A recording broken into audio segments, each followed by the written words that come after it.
Hi అండి. Welcome to my channel homely cooking blog.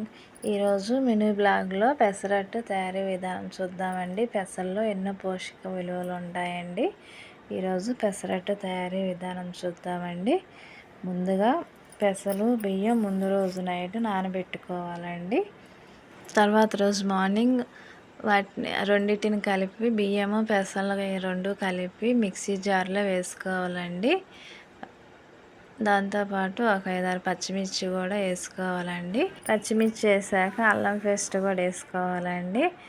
కాసిన water పోసుకొని మిక్సీ పట్టుకోవాలండి. మిక్సీ పట్టిన పిండిలో కాస్తంత ఉప్పు వేసుకొని తిప్పుకోవాలండి. తర్వాత స్టవ్ మీద పెనం పెట్టుకొని ఒక చుక్క ఆయిల్ వేసుకొని ఉల్లిగడ్డ పెట్టి రుద్దుకోవాలండి. అలా ఉల్లిగడ్డ పెట్టి రుద్దితే పెనం మీద దోశ అంటుకోకుండా వస్తుందండి. దోశ వేసినాక దాని మీద ఆయిల్ వేసుకోవాలండి. ఒక పక్క కాలినాక టర్న్ చేసుకొని రెండో పక్కన కూడా కాలాలండి. అలాగే రెండో దోశ కూడా అంతేనండి. మా వీడియో నచ్చితే లైక్ చేయండి, షేర్ చేయండి, సబ్స్క్రైబ్ చేసుకోండి. ఓకేనండి. బాయ్ అండి. బాయ్.